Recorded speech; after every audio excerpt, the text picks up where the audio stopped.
Dans cette petite vidéo, nous allons prouver deux formules qui reviennent souvent lorsque l'on a affaire à des équations du deuxième degré. Cette formule dit que la somme des solutions est égale à moins b sur a et que le produit des solutions, donc les solutions d'une équation de deuxième degré, est égal à c sur a. D'où viennent ces formules qui nous sont assez utiles dès lors qu'on a une équation du quatrième degré? Eh bien, elles nous viennent d'une formule qui est assez simple, hein. On se rappelle que que les solutions d'une équation du deuxième degré sont données par cette grosse formule-là, donc moins b plus ou moins racine carrée de delta sur 2a. Donc j'ai x1, c'est pareil, c'est avec le plus, et puis x2, c'est avec le moins. Voilà. Alors, additionnons les deux. Ça nous ferait quoi? Ça nous ferait moins b plus racine de delta sur 2a, plus moins b moins racine de delta sur 2a. Qu'est-ce que ça me fait? Donc j'ai j'ai deux fractions, une somme de deux fractions au même dénominateur. Je peux donc additionner les numérateurs.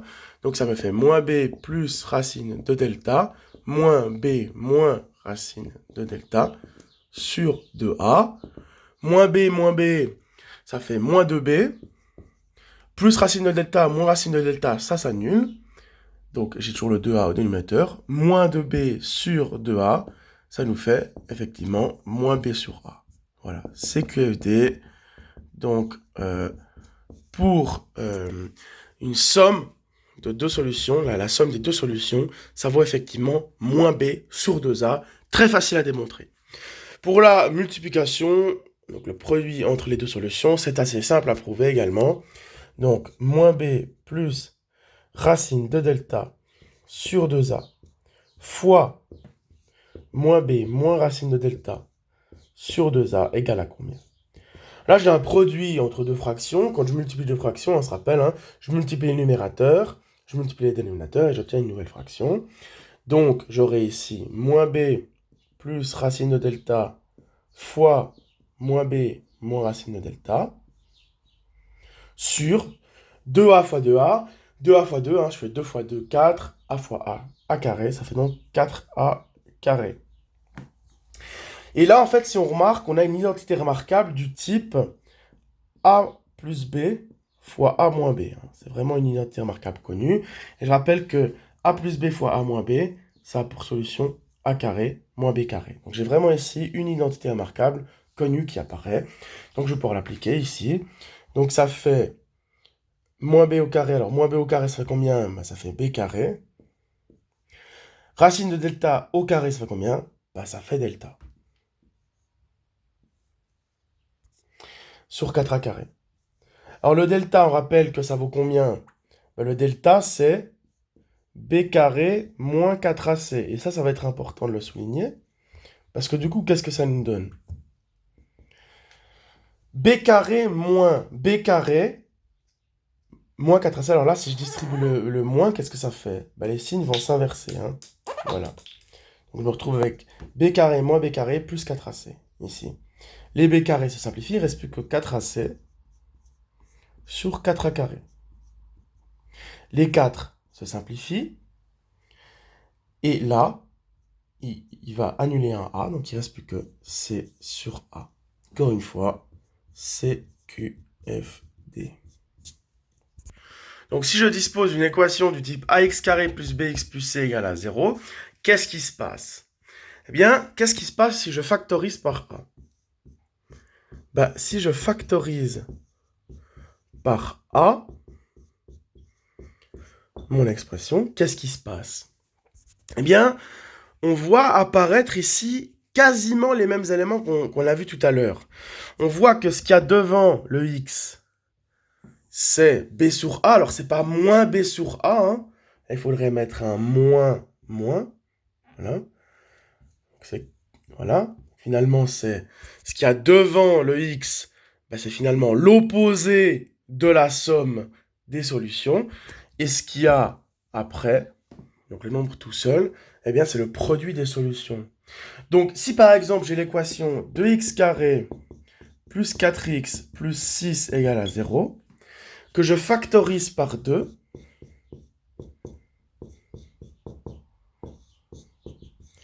eh bien, qu'est-ce qui se passe? Le nombre qui est ici, son opposé, donc moins 2, je sais que c'est la somme des solutions, et que le nombre qui est ici, je sais que c'est le produit des solutions. Alors, en quoi c'est pratique de savoir ça? Ben, c'est utile, par exemple, si je dispose ici d'une équation donc, du deuxième degré, je factorise tout par a. J'aurai donc 2 facteurs de x carré moins 6x plus 8. Ce que me dit, ce que je viens de trouver tout à l'heure, c'est que là, donc le moins 6, donc le résultat devant le x, c'est l'opposé de la somme. C'est l'opposé de la somme. Donc, la somme entre les solutions. Donc, 6, c'est la somme des solutions. Et que le 8, là, le nombre tout seul, c'est le produit des deux nombres. Donc, je dois trouver deux solutions dont la somme fait 6 et dont le produit fait 8. Est-ce qu'on a une solution évidente qui peut nous sauter aux yeux? Ben oui. 4 plus 2, ça fait 6. 2 fois 4, ça fait 8. Donc, j'ai bien trouvé les deux solutions qui correspondaient. Donc, voilà comment on peut prouver ça. Enfin, voilà comment, voilà l'utilité que ça peut avoir. C'est qu'une fois qu'on a compris ça, d'ailleurs, le moins b sur a plus c sur a, je vais le noter autrement, on va dire que c'est la somme, l'opposé de la somme, et le produit. Voilà. Donc, une fois que je factorise par a, eh bien, le nombre devant x, c'est l'opposé de la somme des deux solutions. Le nombre tout seul, c'est le produit des solutions. Alors, dans le cas où a vaut 1, ce qui peut arriver, bah là, dans ce cas, si j'ai une équation du type si a vaut 1, c'est encore plus simple. Qu'est-ce qui se passe si a vaut 1? C'est-à-dire que la somme, c'est simplement moins b, et que le produit, c'est simplement c. Bah oui, moins b sur 1, ça fait moins b, c sur 1, ça fait c. Donc, si a vaut 1, cas particulier, bah, je me retrouve simplement avec une équation de ce type-là. Et là, il suffit de me dire, que x, c'est la somme des deux solutions, et que p, donc le nom tout seul, c'est le produit des solutions. Voilà, donc c'est très facile à prouver. Je propose de résoudre deux équations qui ne nécessitent pas d'utiliser Viet, mais qui nécessitent d'utiliser qui peuvent être résolues simplement en utilisant l'outil dont j'ai parlé au long de cette vidéo. Donc, là, j'ai une équation du type, finalement, x carré moins sx plus p égale à 0. Donc, je sais que moins 7 est égal à l'opposé du produit et que je sais que moins 7 c'est l'opposé de la somme entre les solutions et que 10 c'est le produit de la somme des solutions. Donc je cherche finalement deux nombres dont la somme ne fait pas moins 7 mais 7 parce que c'est l'opposé de la somme et deux nombres dont le produit fait 10.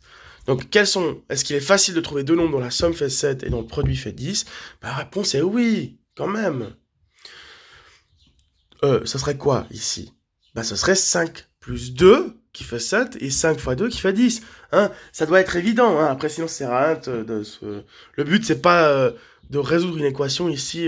Faut que ça vienne, faut que ce soit instantané. Faut qu'on se dise, quand je vois cette expression, deux nombres dont la somme font 7 et dont le produit fait 10, dont la somme fait 7 et dont le produit fait 10, c'est facile, c'est 2 et 5, tac, c'est fini, réglé. On a les solutions. Maintenant, ici, 3x carré moins 9x plus 6 égale à 0. Là, on va commencer par factoriser par a, par 3, pour faire apparaître les moins b sur a et les plus c sur a. Donc ça fait x carré moins 3x plus 2. Ok. Alors, je cherche donc deux nombres dont la somme fait 3 et dont le produit fait 2. Est-ce qu'on a une idée? Bah oui. 1 et 2. 1 plus 2, 3. 1 fois 2, 2. Donc, c'est bon. J'ai les solutions. Donc vraiment, très simple de résoudre de telles équations.